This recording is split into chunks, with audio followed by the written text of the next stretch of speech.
Spider-Man does whatever a spider can. Except for when the spider is a woman? Hey everyone, it's Tony here with Nerds Never Sleep, and it's time again for another weekly figure roundup. That's right guys, this is the time of the week where I bring you in and show you all the statues, figures, and collectibles that I had on the channel over the previous week using things like YouTube Shorts, Instagram Reels, TikToks, and photo galleries across various social media platforms. Now, as you can see here, this week was a very Marvel-centric or a Spider-centric week, as I like to call it, with a big collection of the Spider-Verse series of characters from Kotobukiya. Now, these were all actually part of their Artifacts Plus 1/10 scale line, and it's a pretty old series now, probably about 7 years old now at this point, because one of these bad boys was actually a Comic-Con exclusive. So while I didn't get to the entire set, there are still, let me see, 2 others in the set. 3 if you count the actual original Spider-Man. But due to storms and things like that, having power outages and internet outages, stuff like that, and then going away for the weekend, I did not manage to post the final 2 pieces in the collection, which were, spoiler alert, Venom and Spider-Man 2099. So those, while not included this week, will be shown at a later time during another Spider-Man themed week.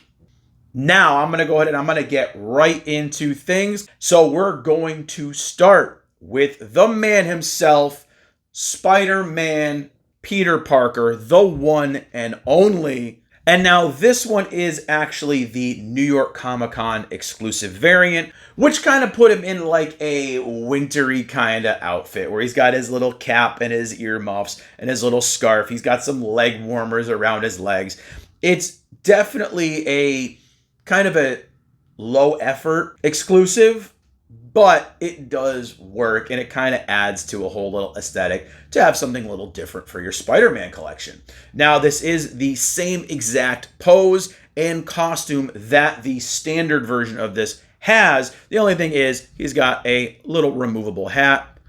The scarf and the leg warmers, however, are not removable. So in my display case, I actually remove the little hat and I have it on my Deadpool in this series, and leave Spidey with just the scarf and his leg warmers. So it makes it a little cooler because you can kind of display it however you want. You can take the hat off if you want. You can leave it on, whatever. Still a cool little piece. They did actually put snow along his base to kind of add a little bit of that winter effect to it. Really like it. Again, very affordable piece back when this came out. So it was always one I highly recommended. I loved these magnetized bases, and these figures stuck to them very, very well. So if you can get your hands on this one, or even the standard version, I definitely recommend them for a smaller scale, very nice quality Spider-Man.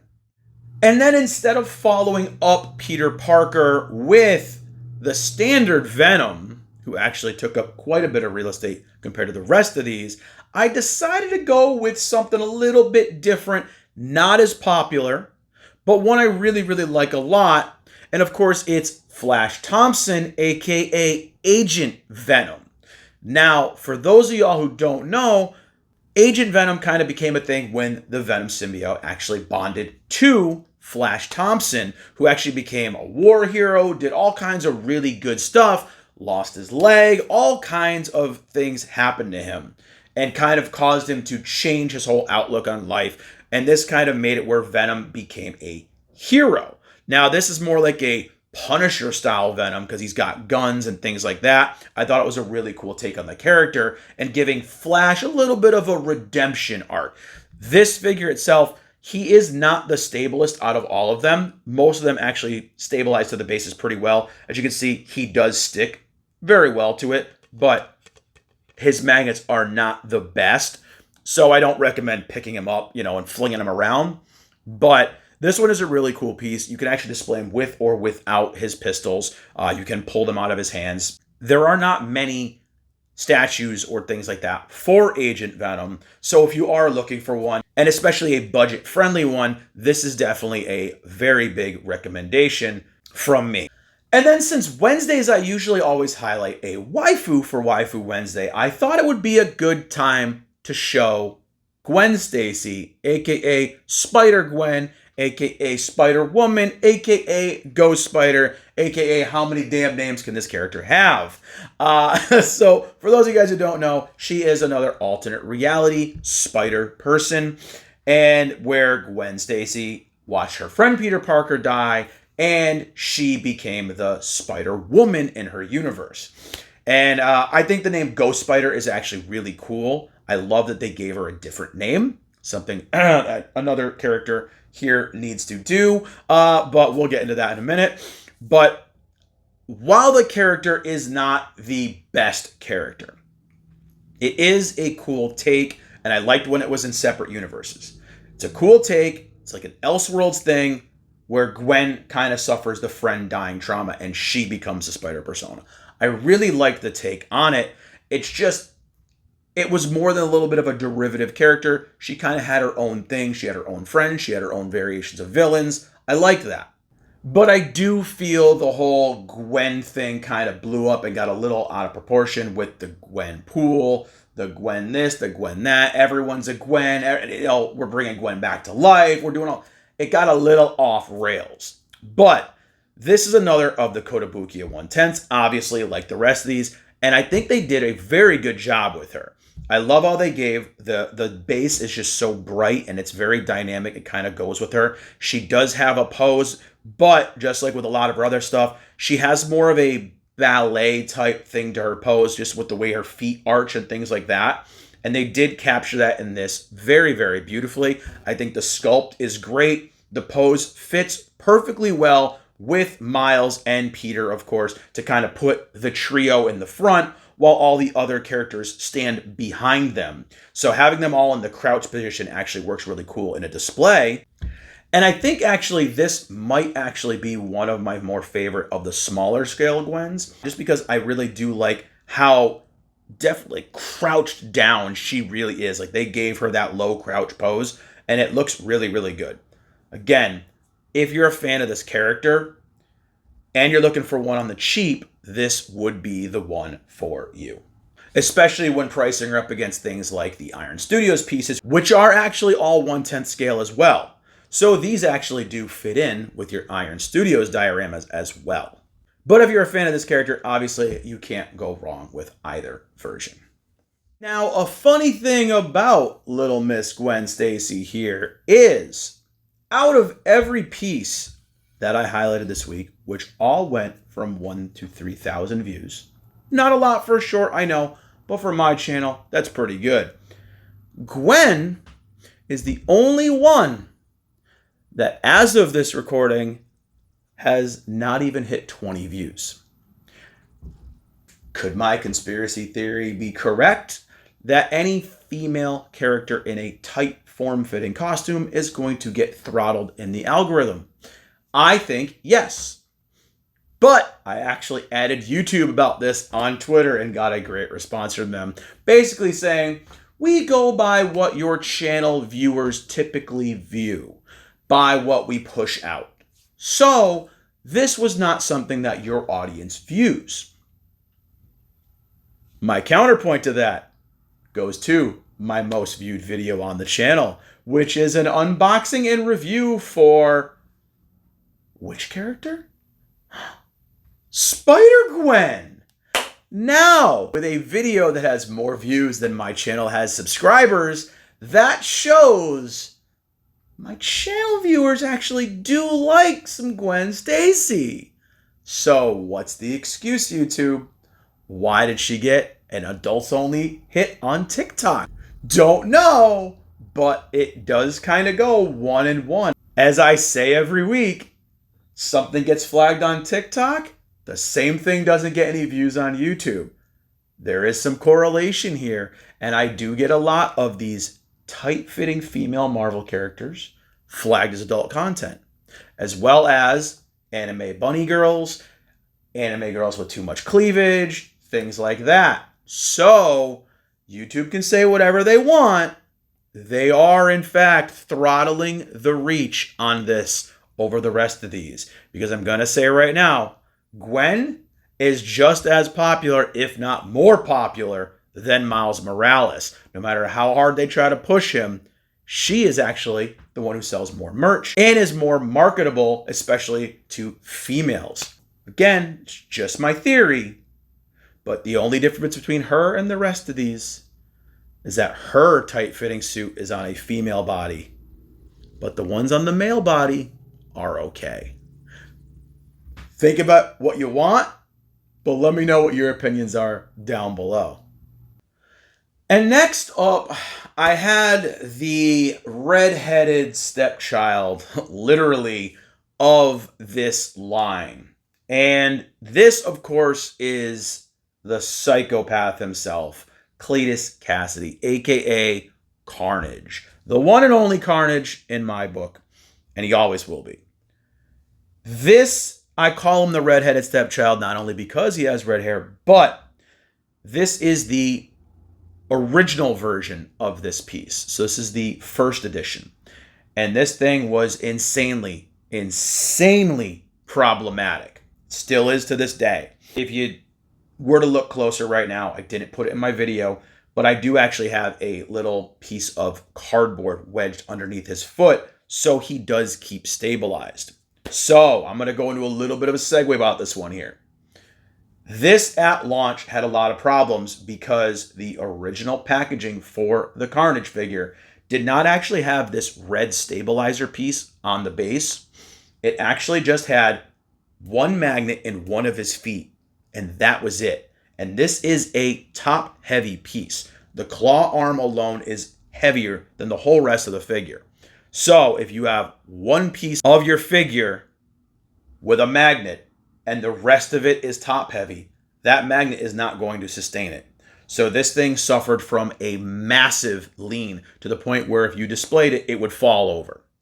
I learned that the hard way when I first got it on day one, and I put it into this collection and he fell over on top of Miles. Luckily, nothing broke. But Kotobukiya had so many complaints that they had to have people email them and get a stabilizer piece for this one, which was this little red magnetized piece where his other foot was supposed to sink into. Now, did it solve the problem? Yes and no. He doesn't fall over anymore because he does have the foot in that cradle, and that cradle is magnetized, as well as the back foot. But his claw arm is still so heavy to the point where it will actually lean him and pull him out of that cradle. As you can see a little bit in my video, the foot actually is slipping out of the cradle slightly, which is why I have braced the other foot underneath the toes with a little piece of cardboard so he doesn't teeter as much. Big problem. Now, Kotobukiya actually went and reprinted both the Carnage and the Venom in this line. They were the only two in the series that got reprinted. And it was because of the problems with their magnets and their bases. Venom, I didn't have much problems with. He's a huge piece and has a lot of real estate to cover. The Carnage is the only one I would like to get the version 2 of, but I don't want to double dip. So if you are looking for a budget-friendly Carnage, I do really love the sculpt on this one, and I do recommend it, but do not get the version 1. Get the version 2, which is like 50% off pretty much anywhere you look right now. So he is on the cheap. He's probably about between $60 and $70. So I do recommend it, but again, get the version 2, not the version 1 version. Okay, so after that kind of long-winded rant about Carnage, I finished off the week with, of course, another Spider-Man derivative, Miles Morales. And I don't call him Spider-Man because he is Miles Morales. Spider-Man, hate me all you want. Miles Morales, of course, is another character from the Ultimate Universe that was destroyed, and Miles was brought over to the 616. Now, he worked in the Ultimates universe very, very well because he became the next Spider-Man after Peter Parker died. Spoiler alert. Bringing him into the 616, however, is where things got a little dicey for me. And I stopped liking the character as much. Because now, if you follow the story of Miles, Miles keeps getting power after power after power after power stacked onto himself to make him the bestest at everything in the world. Yet he still needs a name. Okay? Marvel. Give this guy his own hero name. Give him his own villains. Please. He would be such a better character if he was his own character and not just another derivative Spider-Man. Give this kid a name and give him a chance. Okay? Just do it, please. But sorry about the rant. So, back to the figure. This is, again, part of the Kotobukiya line, and I do love when you put all three of these together, they all have their own unique individual crouching pose. And it definitely displays their character and their personalities a lot with each one of these. You know, Miles has more of a, like, he's ready to go into action kind of pose. He's ready to jump right in. Like, he's ready. Peter kind of looks more like he's held back a little bit, right? And Gwen kind of free-flowing, as I said, like dancey kind of pose. So when you put them all together, they look amazingly well together. And I do like that we gave them a little bit of personality. I do like the black and the red costume for this one. I think it's really, really cool. And it is different from what you saw in the movie, you know, the Spider-Verse movie and stuff with the hoodie and stuff like that.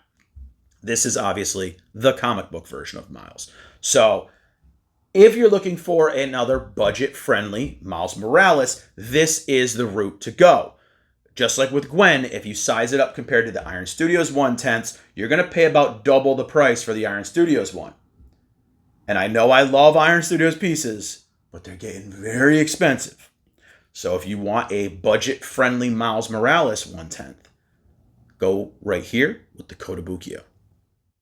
And that's going to be it for the figures that I highlighted this past week. As I said, this was supposed to be a 7-day post week, but I did not manage to get the final two, which were Venom and 2099. So those will come at a later Spider-Verse themed week, which I might do with the Iron Studios Spider-Verse pieces. Y'all really seem to like when I do those. So we might toss those in kind of at the end of that week. See what happens. But I always give you guys kind of my favorite for the week and ask you guys what yours was. So in this case, my favorite is actually the least popular character in the group, the Agent Venom. I like all the little details with his spikes and everything else, kind of the symbiote kind of tones on his arms and on his legs over here. I like the different kind of tone changes in the paint and the sculpt from the armored pieces and just the standard costume pieces. It looks really, really cool. And I just think that Flash getting a piece like this is really, really cool. I like it. Hopefully you guys like it. But let me know in the comments who your pick of the week was. And now we're going to go into the boring part, of course, which is the page updates. So, not a lot has been going on the past couple weeks because I've been doing things like conventions, we've been doing holiday stuff, all that stuff. So in the next couple weeks or so, I should be kind of back on task. Did an unboxing. Now I also have been still doing my live streams, which I've been doing the amazing Expedition 33, and we are this close to the end of the game. I just keep kind of delaying it by doing some side things and unlocking more stuff and leveling up because I don't want the game to end. It is that damn good. If you have not played it yet, oh, what is wrong with you guys? Play the game. It's incredible. But if you don't want to play it, come into my streams, hang out, chat. We talk nerd stuff. We kind of go off tangents. We show off some figures and some statues. We talk about other games. We talk about what's going on in gaming right now. We do talk about a lot of different subjects as the stream goes on, and it's just a hell of a lot of fun. I appreciate when everyone comes in and chats and lurks. It's just a lot of fun, and it makes gaming a lot more engaging. As far as unboxings and things like that go, I had put up a poll on the different social platforms, I believe YouTube and Insta and Twitter right now, where I'm asking you all for opinions on a name for a new segment I want to do either weekly or bi-weekly, where I'm going to unbox and review not one, but 2 different prize figures together. So we get 2 in 1. And I'm going to pick my favorite, and I'm going to ask you all to vote on your favorites for it. Kind of almost like a death battle. You know, I want to call it something like prize figure death match or prize figure battle, something like that. Do me a favor, go in, vote, or give me your own suggestions and see what we can come up with. Because I think it'll be a cool segment, and I have a ton of prize figures to go through. So I think this would be an easy way to unbox, review them all, and get them all done in a faster way. But that's going to be it for this one, guys. Hopefully you enjoyed checking out all these incredible pieces today. If you did like the video, do me a solid. Click the like button, the subscribe button, the share button. Spread the nerdiness. Follow on all the social medias. The links are down below. And I will see you all in the next one. Bye, everyone.